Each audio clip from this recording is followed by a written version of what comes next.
Welcome back to The Remote Life. My name is Han Talbot, also known as Han Meets World, and today we'll be chatting with Chris Cerra. Originally from the UK, Chris is the founder of RemoteBase, a newsletter for remote workers and digital nomads sharing deals and discounts on accommodation. In this episode, we talk about Chris's tips for finding accommodation and how RemoteBase provides ease in the process, as well as Chris's destinations and predictions for the coming year. So grab a coffee, a tea, or something stronger, and let's get started. Let's dive straight in. Tell us about yourself and your remote life journey so far. Of course. So you've just introduced me. My name is Chris. Hello. In a nutshell, I've been working remotely since 2017. I've been using all of that time to travel and have worked. I think I've worked from about 5 continents. So basically I haven't been to the North Pole or the South Pole with my laptop. My laptop has been everywhere apart from those 2 places. And to kind of fill in some more gaps on that, traveling was always kind of important to me, but never really something that I felt I did enough of. I hadn't traveled a lot as a child. I went off and traveled as much as I could, as soon as I could, which was kind of after I graduated.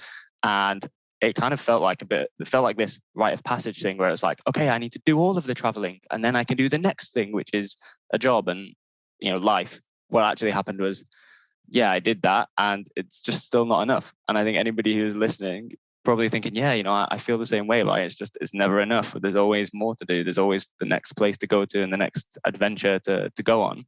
It kind of leaves you with this unscratched itch. And that was the way that it was for me all the way up until 2016. And that's when I got my first remote friendly job. And I say remote friendly because I don't think it was quite remote first or fully remote. It was just kind of an option. It was remote friendly. And that was how it all kind of started, I think. By the time 2017 came around, I'd experimented a bit more and was moving more to fully remote. And then by 2018, I was away. I was on the road and I just haven't looked back since. So at the same time, or at that time, that was with a company. So I was working as a full-time employee. But now I have my own business. So that was another transition that happened over those kind of nearly 6 years, moving out of full-time employment and working for somebody else to now working for myself. Nice. Yeah. So tell us about RemoteBase. And also, if you don't mind me asking, what was the job that you did that was more remote friendly, as you said? Let's start with that one first and then we'll Sure. get to RemoteBase. Yeah. So this is an interesting question because I often find that this is the least likely kind of industry or job that would be remote friendly. I was working in financial services in London, which is quite notoriously a buttoned up industry where flexibility and this kind of thing and not really on the cards. But the company I worked for was fantastic. It was a smaller kind of boutique firm and they were really progressive with their culture. Their organizational culture was such that, just very flexible, progressive, very supportive and wanted people to do well. Do you know what? It was kind of the reverse of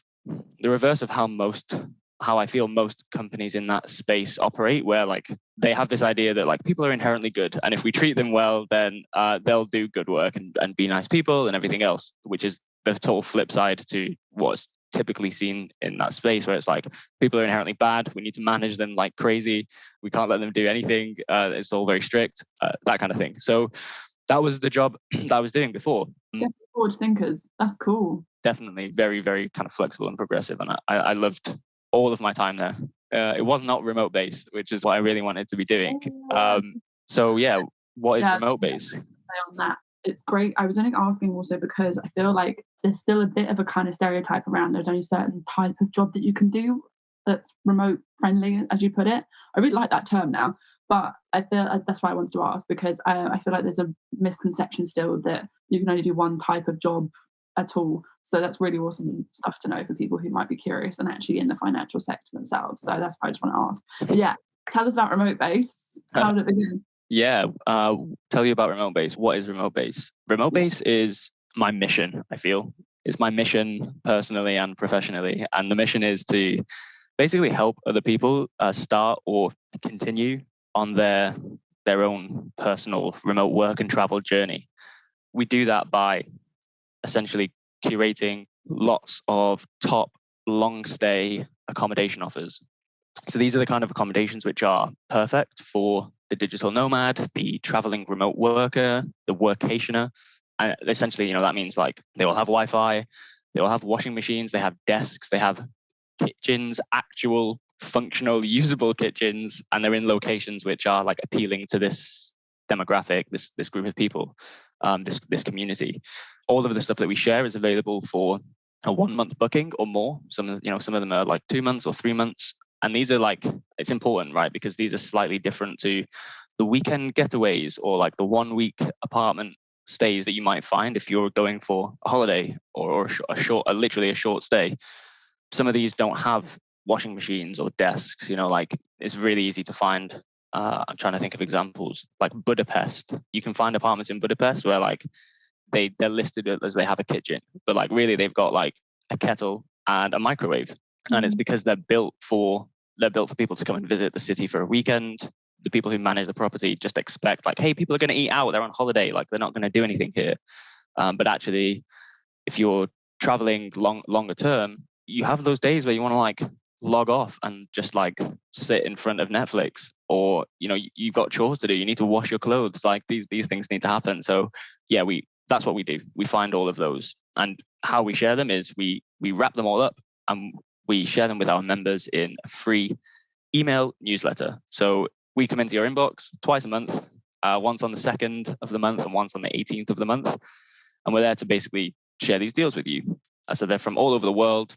They all meet our criteria, and they have like different price ranges and different sizes. So like some people only really need a studio or a 1 bed, and other people need a 3 bed or a two bed. So we try to get the full spectrum and share things which are going to be appealing to somebody in the group everywhere. That's it. That's what we do. The mission is to share amazing accommodation. The next question is always like, well, how do you monetize it if it's free? I wasn't going to say anything, but I'm sure people might be curious. I think you also put it to your website if people want to go check that out too. But feel free to let us know. Sure, yeah. So, I mean, if you can sign up to this, I'm sure we'll do like show notes and leave links there. But if you're listening and you're really keen and want to go there first thing right now, you can just go to remotebase.co, and that's where you can find us. All we ask for is your email address. So we're not in the business of asking you like for all of your personal information. We don't need your first name, last name, address, like what was the name of your first dog. We don't need all of this stuff. It's just an email address, and then we're going to share really cool accommodation with you. Yeah, monetization is always the question, and people tend to assume like, okay, you're going to monetize with commissions and you're going to share loads of accommodation, which is really high commission for you and maybe not even that good accommodation. But I can happily report we don't do that. We don't earn commissions for bookings. We actually monetize with sponsorship on the free newsletter. So there's just some ads on that. It's like RemoteBase together with whatever brand it is. This is really important to me because it means that we can remain independent. We're not going to be in the business of sharing the things that earn us the most money.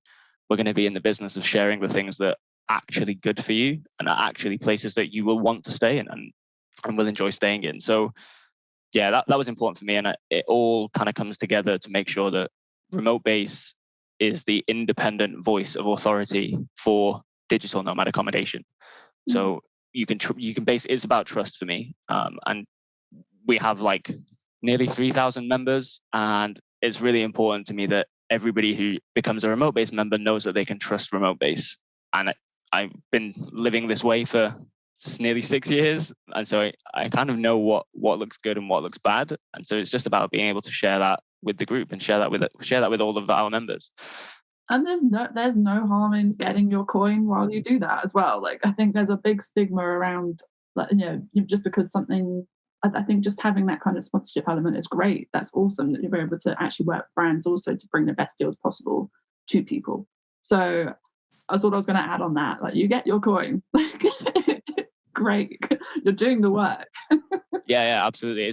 It's hard. Like it's not easy work. Sometimes this is not always easy. And brands are like, what I've found is brands want to get in front of this audience, but it's a difficult audience to get in front of because if you're, let's say, all of the traditional targeting, right? Like it's quite difficult because if you're somebody who's moved around across 4 countries in the space of 4 months, like targeting becomes quite difficult across lots of traditional digital platforms. So yeah, being able to just like directly insert your brand in front of this audience is useful for them.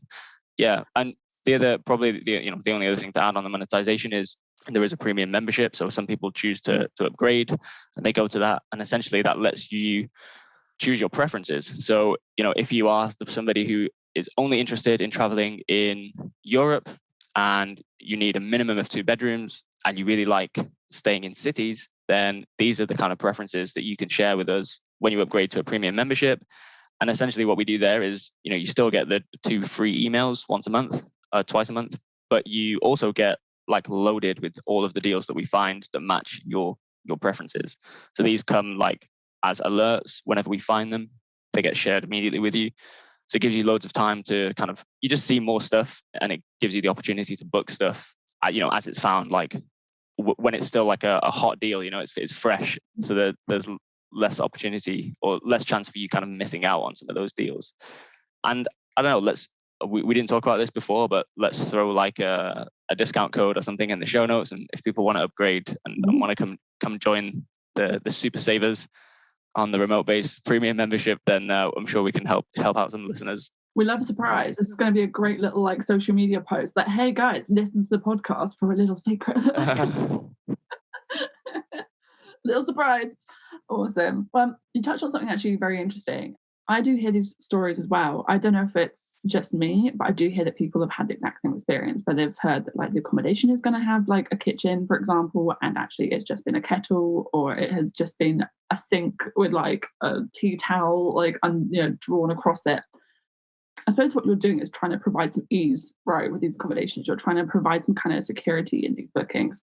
Who would you say, like, especially for the first time nomads, how do you help them out? And like, what does RemoteBase do for those kind of like people?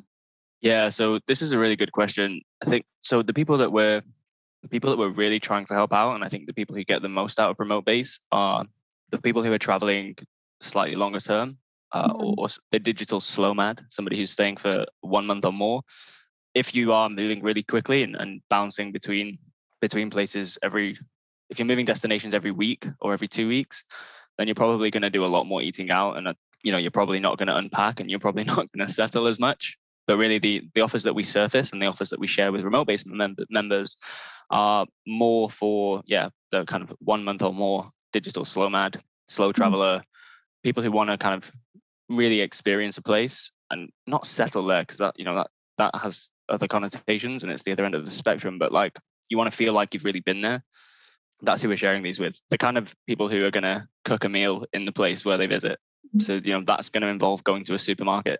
That's going to involve things like this, and it's going to make you feel like you have, I guess, a slightly closer connection to the place, or like what real life in the place looks like, not the kind of tourist visit. Yeah, that's really who we aim to help. And so the first time nomad, there was another question in there about like the first timers, was there? So I was going to add on to that as well. You mentioned people who obviously more slow traveling, but I was going to ask, do you find you have more a specific avatar of people who work? I'm just curious because I'm seeing a lot of, for example, the rise in digital nomad families and things like that at the moment. Do you find that you tend to work more with individuals or with families, just out of general curiosity? Yeah, so we survey the audience, and this helps us understand like who people are and what accommodation they're looking for. So that's probably the other thing to say, like a very cheeky plug. Like if you subscribe, like do the survey. It takes 4 minutes and 16 seconds. Like, and that was a timing test that I did because I wanted to know how much time I was asking from people. So yeah, it'll take you 4 minutes and 16 seconds. And what we get from that is loads of information about where you're going, where you have been, and where you want to go. Are you traveling as a single person, as a couple, as a family? All of these things. And what I can say is, I think most people on the list are traveling as a couple, and then we have single people on it too, but we also have families. So we still have to cater for the whole spectrum. But like, there's a lot of couples, and I think one thing that does is it helps you up your budget a little bit, without really needing a significant amount more space. So there's a lot of kind of levers there that can be pulled when finding accommodation. The question about families, I don't know. I think we might see more of this into the future. I think there's probably a lot of people out there who do this. I don't think it's like critical mass yet. I don't think it's like, for example, I don't think there's as many families as there are couples. And so that like a lot of the stuff that we see in the industry is still geared toward like the majority of the market. I mean, it's good, right? It means that all of the people who are in the majority get really good offers because everything's kind of positioned that way. But it also means that the families that are doing this in the space, like the providers that are geared towards families, like it's still niche. It's still, I don't think it's still mass market or majority of the market. So yeah, they're able to, I feel like they're probably able to have really good businesses because the customer, if they can get in front of the customer, there isn't very many options for that customer, and it's going to be very highly geared towards them. Yeah, I was just curious because I feel like I'm hearing a lot about it, and I feel like it's starting to come out a little bit more. But that's interesting. It's just good to know. But in general, interesting to know like who tends to be more like the people that you hear about. I was going to ask though, you were talking about like what people were searching for. Is there anything? Are you able to find out like what people are largely searching for when they're looking for accommodation? Like, what's one thing that they have to have? Like, whether it's a kitchen or like something, a pool. Yeah, so we don't ask this in terms of preference, not on the survey anyway, because people are like, I don't know, people are humans. Everyone's like got their own quirky preference. Like I have this weird, for me personally, I have this weird thing where I don't like round tables. What? Yeah, I know, right? Like, I didn't know that this came up in conversation, and I was like, oh no, we couldn't possibly stay there. You know, it's got a round table, and then people are like, wait, what? But I don't like round tables. I like if I'm gonna work at a table like a desk. Right. Like I want it to be like a desk. I want it to have straight edges because I don't know, if it's round, I can't get onto the table properly for work. So so this is like a really weird thing that I have. Like I have said I have not booked apartments which are like on paper perfect because I don't like the furniture. Okay. So this is a weird one for me. But like I don't know, you know, I'm sure that other people, this is my example, right? Like I'm highlighting the ridiculous example that I have. That maybe face again, like, okay, what's my weird? Like I was like, do I have any? What do I put in the maybe film? you don't. I don't know. Another thing that I realize is like this lifestyle is already something that I think like is a huge privilege. Like not everybody gets to do this. I sometimes feel that's a really terrible kind of attitude to have, like just shut up and take the round table. But yeah, it's just my little quirk, and I'm sure that, you know, people will have their own individual quirks, or like some people will want a pool, fine, and like other people will want square tables. I'm still thinking about it. I'm like, what do I have a weird quirk that like I feel like I'm really boring by comparison now? I'm like, I'm comfortable like, as long as it's like within distance of a town or whatever. Yeah, that's really funny. I would love to know though if anyone has any weird, like, or not even weird, just any like it's not even weird, any specifications. Like, fair enough, you need a desk that is suited to your needs. Like that is okay as someone who works like from wherever. It would be the same if someone was in an office, you know, that someone's got to have an ergonomic chair that's like fit at certain requirements. You don't like round tables. Okay, cool. It's like, Forever going to be remembered as the guy that doesn't like round tables now. No, it's great. Yeah. I think you touched on one, which is being near a town or a city. And I think that's a big one, because as people who travel a lot, you know, it's likely that we don't have vehicles. Exactly. And you know, a vehicle becomes another expense if you do decide to rent something or even buy something and then sell it. Yeah, that's a big one. Unless you're going to go to somewhere which is relatively remote or like semi-rural and then just basically stay there for the entire time. Some people love that. You know, they just want to like be in the mountain with nothing else around, get a bunch of like groceries delivered and just stay there. Cool. But for a lot of people, you know, they need accessibility. So whether that's like it's possible to reach via public transport or there's some kind of public transport infrastructure in the area. Yeah, I think that's probably a big one. What's your preference? Do you normally go for more of the like city type, more the beach type? Like, what's your go-to preference? I really like to have, so I have this thing, this perfect 3, which is like if a place has beach access or like access to water, a city, but not too like I'm not really into like the mega city thing, or you know, like the like Bangkok, Tokyo, like the huge cities. That's not really for me, but I quite like there to be a small city or a big town, but that it's still, I like it to be walkable. I don't like to need to get transport in the city. And then the final thing is mountains or nature. Like if I can get those, and it's really, I've been doing this for 6 years. I've only found a couple of these places that kind of meet all of these criteria. In fact, I've only really found, there's like 2. I think there's 2 that I really like, but I'm making trade-offs in all of the places. I'm yet to find the place that has all of these 3 things. So if you know about these places, then yeah, like come and find me and share these magical destinations with me, because I would love to know them. Have you been to Split? No, I've not been to Croatia at all. Actually, it's on the list for 2023. Try Split in Croatia. Part of me is saying like, no, we don't need any more nomads there. Sorry, Split, but give it a whirl. I, especially in low season, found a place that was a 3-minute walk from the beach, 10-minute walk from the old town, and then just a drive out from the mountains. Yeah, okay, that's very interesting. So like the whole like Balkan region is basically like my adventure itinerary for 2023. Like I need to explore the Balkan countries because I've not been to any Balkan countries. 0.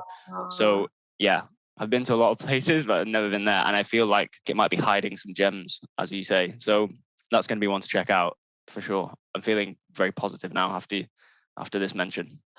Yeah, that was literally me until literally a year ago. I had basically never been to, I think Italy was the first. No, Poland and Italy were probably the closest I had, and Greece.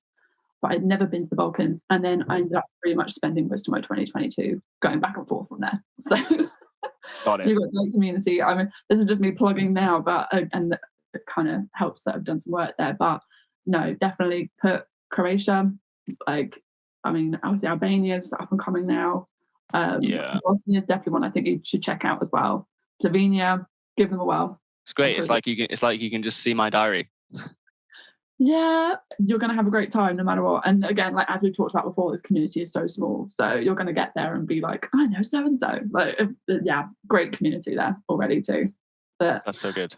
Just going back to like kind of first timers and nomads and like, people you're probably looking for. So we're getting a little bit sidetracked. This is like a side conversation. It always happens. Like, you've got to go here. What would your advice be for somebody who is looking for accommodation for the first time? Aside from get RemoteBase. Yeah, I mean, of course, like, comment, subscribe, all of that stuff. Yeah, I don't know. We talked a little bit earlier about kind of the differences between vacations and remote work searches. I think it's really important to like hammer some of this stuff home, because you will just find, I don't know, I think part of this is like you just have to do it and like you'll learn. Like when you land in the first place, you'll be like, okay, we did good, or you'll be like, I wish we were a bit closer to this thing or whatever. But be aware of some of those going into the search, not just in terms of amenities and like wanting to have a kitchen and things like this, but like look at the location. When you're on holiday, you want to be in it, or most people want to be like right in the place where they don't have to go anywhere or do any, like, they don't want to have to travel to get to the old town, for example. They want to be in it. Whereas I think for the remote worker, it's okay to be like a 15-minute walk out of the old town, because you're going to be working in the day. You're probably going to be doing stuff online, and you kind of want to keep it at arm's length, as they don't want to be too much of a distraction. You can go there into the evening or at the weekend, cool, but you don't necessarily need to be right in it. That would be one thing. I also talked about the table thing. So consider workspace, maybe either look for somewhere that's near to a place where you can work, so co-working space or like laptop friendly cafes, or look for a place that has like at least a desk, ideally a desk in a room with a door that you can shut stuff off. Again, that's maybe like some of my own personal preference coming through there. Like other people I don't advise it, but some people can be super productive on the sofa. Like, power to you if you can do that. I cannot. And favorite things. Yeah, I don't know. I think like other stuff outside of accommodation, probably the advice is like more broadly, like you need to kind of know yourself before you do this. You need to know what's going on. That's such a good, I honestly 100% agree. I'm just trying to figure out a way of fitting that in, because that is absolutely one of the things that I say to people is that you've got to know yourself, and like even down to why you want to go remote, like why do you want to become a remote worker, so that you can spend more time on the beach. And like I hear so often like, oh, I read the 4-hour work week and now I want to be a digital nomad. You've got to figure out your reasons for why did you want to Sorry, you didn't read that book. Did I just offend you there? No, it's like I have, but it won't, it's not like the other one that I hear all the time that is like, I sold all my stuff. It's like, okay, now what? Like, sold all my stuff, and now I'm gonna be a digital nomad. There's more to it than that, and you have to, like you say, you have to know like why you've done these things and what you're gonna get out of it, or what you want to get out of it. Figuring out what it is that you want to, what you're trying to get from life, and then how you work. For example, I know for myself, I couldn't spend I've talked about this before, but I could never spend, I did 1 year in a corporate environment, working 5 days a week in the same 4 walls. And that was the worst year of my life, quite frankly. Whereas being able to switch up my environment, whether it's working from a round or a square desk or from working on the sofa, it's very, very different. And it's just being able to understand, I think there's so much importance in being able to figure out who you are as a person and what it is you need from life, not even necessarily from the digital nomad life. What do you need from life? And whether that is, said, working from Airbnbs, making sure that, or going to co-working spaces, being able to travel. I think that's all very, really great advice. And I'm so glad like someone else has said it too. Yeah, but I think the other thing to add there is, right, it's like maybe you don't know the answer to these things, and that's also okay. But you need to kind of be aware that you don't know. You need to know that you don't know the answer rather than going into it blind, because at least then that is also a starting point for awareness of that whole thing. It's like, okay, well, I actually don't know the answer. Like, let's figure it out. Or like, how will I figure it out? And there's excitement in that too, for sure. I think that's also it. It's being able to find that, like, switch that mindset from like, okay, this is how things were before, to proactive, right, I'm going to figure it out as I like go along as well. Yeah. Oh, this is exciting. Awesome.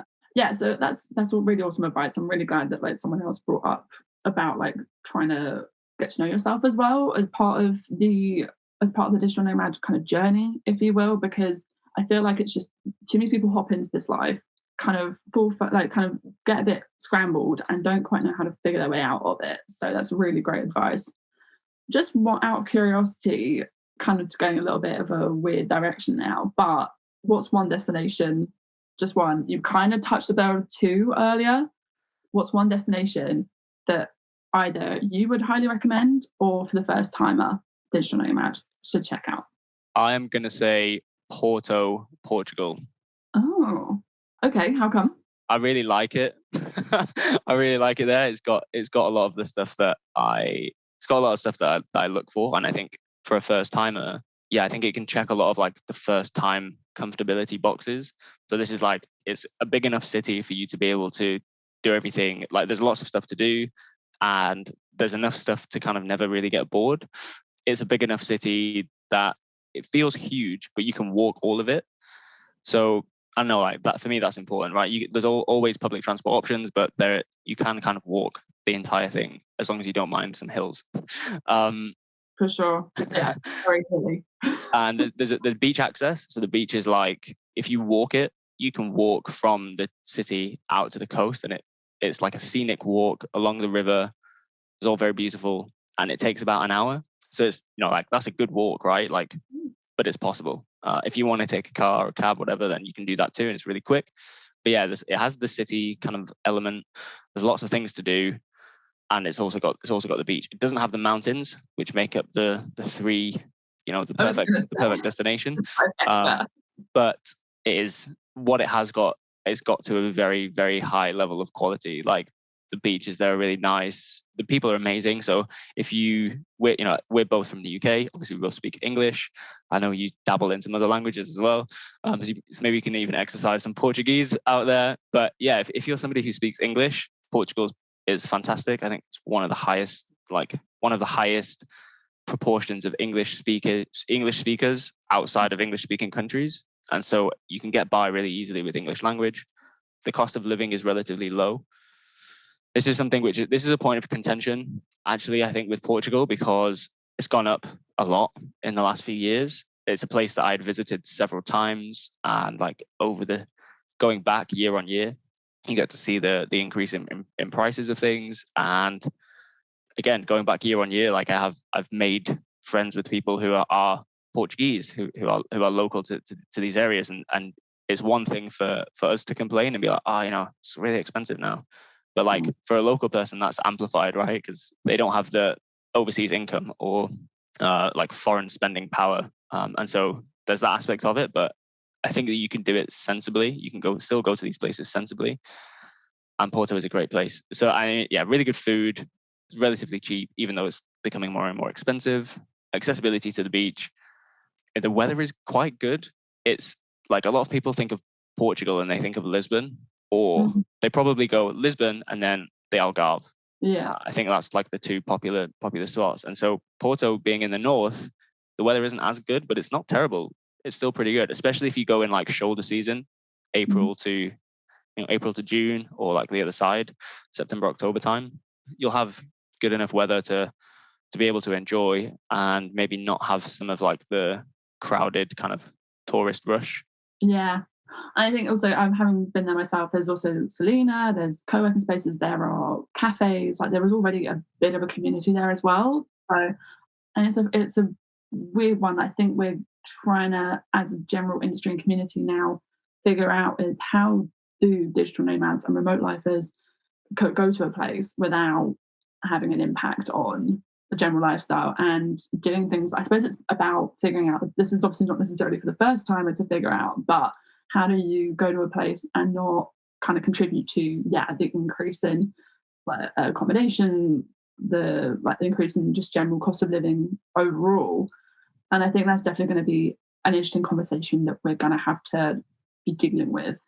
At the moment, whether it's going in off season, whether that's going, just looking around for your accommodation deals, looking at RemoteBase, for example, that is doing ways that are just interacting with the community better. Because I know it's not just Portugal that's having this struggle, and I know for myself, I would probably say that Portugal and probably Spain as well are actually really great places for the first timer in general, because again, they already are used to having a high population of people who speak English in one way or another. So how does that then, I suppose that's, do you have any thoughts on this, or I have thoughts on, are we still talking about, sorry, do you want me to rephrase that destinations again? Yeah, we're talking about destinations, or we're talking about like housing crisis caused by digital nomads? I guess from my perspective, as somebody who is obviously very much in the accommodation side of things when it for digital nomads and remote lifers, how do you go about doing your search, and what would your advice be for people when they're looking for accommodation, or like how do you yourself make sure that you are offering the best deals also for locals as well as digital nomads as well? How do you find that balance, both maybe for yourself and or RemoteBase?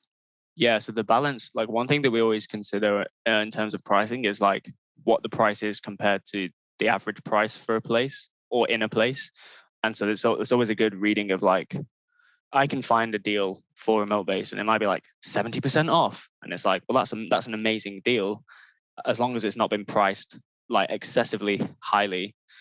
Like it's not, as long as the initial like ticket price isn't excessive and then they just kind of like reduce it to make it look like it's a deal, but actually, it's not really a deal. It's just looks like a deal, and that's what draws you in. So you can look at that, and you can look at like the average. There's some tools that you can use that let you see things that Airbnb doesn't let you see. So you can see what the average price for an X bed listing is in a given city, and you can see what the full, like when you make a search on Airbnb shows you what's available. It doesn't show you all the stuff that's not available. So there are other tools you can use where you can look at, you can get into like several layers of the data if you're really into it. Most people are not going to need to do that. Like that's something that we do because of the product that we offer. But you can look at like what is the word? I'm going to remember the word the minute we end this call. Is it the amount of people in the area who travel to? No, so this is like there's tools that you can use where they will show you, like they'll show you the data for all of the properties, not just the properties that are available. And so this lets you do a bit of a comparison, right? In terms of when you're looking at a price, you can see, we get to see like, okay, here's this really good deal. That's the best deal that's available right now. But actually for the whole, for that just means that all of the really good deals are taken. Maybe this property isn't a fantastic deal. It's just that that's all that's available right now. And arguably, you can go into the economics of it and be like, well, if that's the best deal that's available right now, then that's the best deal that's available. But I have to kind of the one side of me looks at this as somebody who is location independent and can go anywhere, anytime. And that makes me just want to say, well, maybe I'll pause on this particular place right now, and I'll come back when I can get the deal that I really want, because this is just like the flexibility of the lifestyle that we have. So yeah, there's lots of tools that we can do, and we can compare several data points for that. Cool. Yeah, in terms of like me personally, what do I look for a good deal? I mean, all of the stuff that we share on RemoteBase is minimum 30% discount. Yeah. So there's like, that's the absolute minimum. There are occasions where, because of availability, we'll share something that is lower, like 25%. But really, we never steer lower than this. So we're tracking somewhere between like 30% off and 80% off. And if you're a premium member, you can even get really excessive deals, or like glitch pricing deals and things like that. We're tracking a wide spread. And I don't know, the things that we look for. That was the question, right? What do we look for? Yeah, it's more just, is there anything that you specifically look for, like, or do you work with locals, do you work with companies? And obviously you mentioned you work with brands, like, do you work with people who, like, Yeah. to make sure that obviously that it's kind of more like an integration process, sorry. Yeah. So we're quite lucky. I think we're quite lucky. I still think that RemoteBase is like a relatively small community, but we already have had in the past, like, boutique property owners or property managers will reach out to us and say like, hey, really interested in getting our stuff listed with you. Like, how do we do that? So we also offer that. We offer like I do this kind of like vetting process with them to see if they're really up to it, if their properties really are what they say they are. And then if they are, we have like these featured properties where properties can be featured on the newsletter additionally to everything else that we share. And there's often some negotiation there, like on behalf of the RemoteBase community, for price. So we can offer exclusive prices and things like that. But that is I consider that to be probably one of the first steps that we can do in terms of kind of integration and bringing the two worlds together, because there's clearly business owners out there in these places managing properties, or any business really, who understand the value of the nomad community being there. Yeah, so we do a little bit of that. Well, probably another thing that I like to do is I like to make a note of and consider the kind of host for a property. So some hosts are, individual Airbnb hosts. And if you're an individual host, maybe your property is your livelihood. And so we don't really want to mess with that. We want you to be able to have consistent income. We don't want digital nomads to kind of screw hosts down to like the bare minimum price and like basically take food out of people's mouths. But then at the other end of the spectrum, you've got these hosts who are either property management companies or like acting as individuals, so like single people, but with huge property portfolios, or maybe they're managing their own properties, maybe they're managing properties for other people, and it's just this huge kind of web of listings, and them having to negotiate down on a price to make it something that is kind of mutually beneficial, where the digital nomad or the traveling remote worker gets a really good deal, but they also don't have food taken out of their mouth. Like, that's a really good place in terms of kind of mutual benefit, right? Like, that's a place where people can agree to negotiate and agree to have a price that isn't absurd on either end of the spectrum. Because I've seen conversations and I've seen like screenshots of things. They get like floated around in the community a lot in like Facebook groups or on Reddit or anywhere else, right? Where it's like, I can't believe that I'm being asked to pay this much money for this place.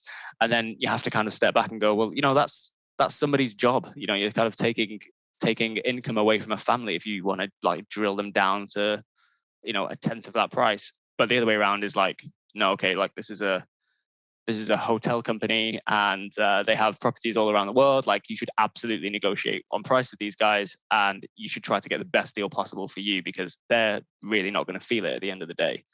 So that's another thing I think that everyone, not just first timers, but like anybody living this lifestyle, like, be cognizant of that and like try to consider that as part of your negotiation tactic if you have one, because you will if you're aware of that and you can kind of enter the conversation with this in mind, you're probably going to come out slightly better than if you don't.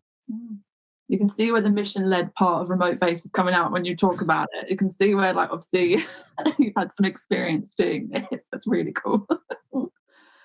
Do you have any predictions for 2023 in general when it comes to digital nomad life? Like, this doesn't have to be accommodation necessarily, but do you have any kind of things or like trends that you're seeing more and more of yourself? Yes and no. I'm always really conscious about questions like this because I think that we exist in these echo chambers online where like everything that I see is probably because of the last thing that I saw. And I don't know how much of it is, I don't know how much of the information that I get served is like objective, but I think if we look back at the last few years with the pandemic and everything else, I wonder if 2023 could be the year where like finally we settle a little bit into remote first or hybrid working, where like I think to be honest, I still think there's some more like divisiveness to come with office and remote, and like people, companies want to get people back. People don't really know what they want. They want to be sociable with their colleagues, but they want to work remotely, and no one knows what they truly want, and no one wants to kind of plant a flag in the ground and say like, this is the thing that I want. So I think there's a lot more divisiveness to come there. But ultimately, I think I'm hoping that like 2023 will be the year where some of these ideas finally mature and like people come to understand if they make this choice, like it's not the choice forever, and they can still do both. Like they can have an office, or they can go to an office for 9 months of the year, and then they could travel for 3 months of the year if they want. Like, I don't know. I'm hoping, this is not a prediction, this is more of like a wish. I wish for 2023 to be the year where people find that, they find what works for them, and they're able to kind of pursue it. In terms of with accommodation, I think we'll see a lot more. 2022, I think, was the year of co-living for accommodation. Okay. Like co-living exploded, and there's like nuts numbers being delivered in terms of statistics on like new places and bookings, everything else. I think 2023 we're going to see more serious players in the home swap space, because there's house sitting, which is like existed for years and has been really popular in certain communities, even for like backpackers or like gap year people. I think as we see more volume in the number of people who like had traditional lifestyles where they had their home already, and then they wanted to venture into traveling more, like that then leaves them with a home something they should do something with that. So I think maybe we'll see more in terms of the home swap space, because I think the numbers are just going to get to the point where actually that model is feasible. But yeah, it'll be an interesting year for sure. And I'm pretty sure I'll look back at this conversation in 12 months time and be like, nope, totally wrong. Actually, booking.com just did another thing, and now I don't know. We'll see. Who knows? I think this is why I'm so curious, because it could go, I think, especially while it's we were talking about this before we got on the podcast, that the industry itself right now is actually pretty small, relatively small. I think we're all seeing, whether it's an echo chamber or not, I think we are all seeing a lot of the same stuff. So I do completely agree that we're still still figuring things out a little bit when it comes to remote work and remote life. But yeah, I would 100% agree that like even down to, even if people don't want to necessarily go remote, they're just figuring out, is it what they want? They've had 2 years of the pandemic potentially to figure out, is this something that I really want? So even that in itself makes total sense to me. So how that then pans out in 12 months, I'm curious. I'm generally curious. Yeah, so it's going to be an interesting year. I think let's see. I'm going to make a note to link back up with you in 12 months time, and we can have a little chat about who was right, who was wrong, who managed to get this stuff nailed down. Yeah, I think definitely that office space is gonna.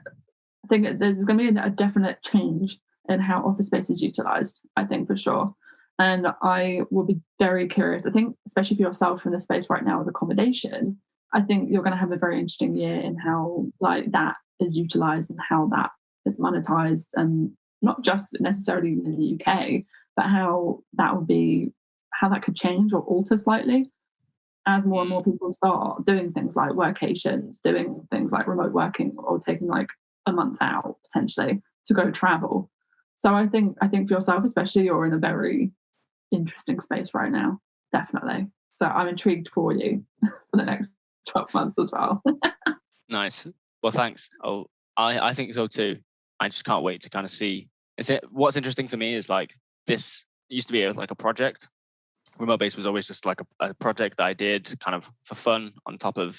I kind of did RemoteBase to get away from the day job. It was like my way of hanging out and doing fun stuff.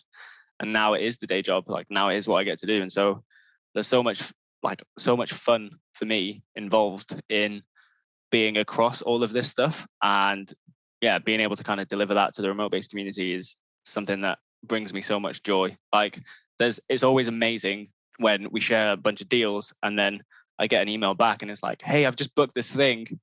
And yeah, like that's amazing. So I'm hoping that no matter what happens over the next 12 months, I'm sure lots of fun stuff will happen, but no matter what happens, I'm going to be dedicated to just continuing to deliver all of the top long stay accommodation. And hopefully we can, RemoteBase can be a part of other people's journey, whether or not they're starting out or whether or not they've been at it for years already.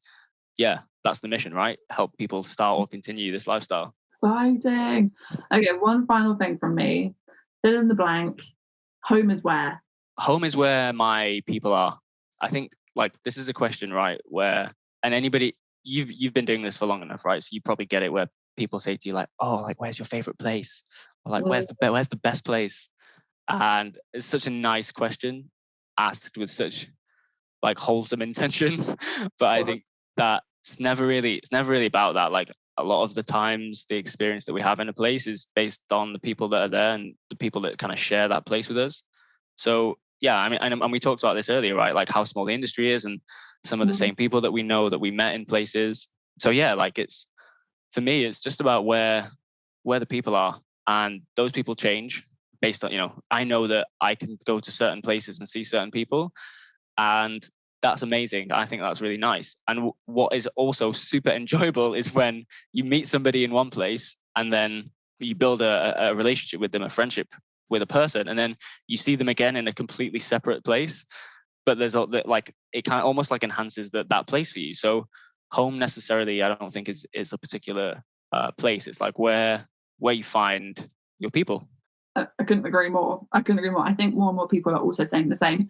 Home is where it came from, the concept of, for myself, it's not necessarily where I put my laptop down, it's how I stay connected. So as long as I've always got a connection, I feel home. That's where this came from. And I think for myself, definitely over the last couple of years, I felt that more and more with community, with people who are like-minded. And completely agree that it is absolutely like the best feeling when you're like, okay, I'll see you in the next destination. Like, So completely agree. Chris, thank you so much for appearing on the Remote Life podcast. It's been great to chat. Thank you so much for listening to this episode of The Remote Life. And thank you, Chris, for taking the time to speak with us. You can find links to RemoteBase below. And don't forget to use your Remote Life discount next time you visit the site. Thank you so much again for listening, and we can't wait to remote work with you again soon.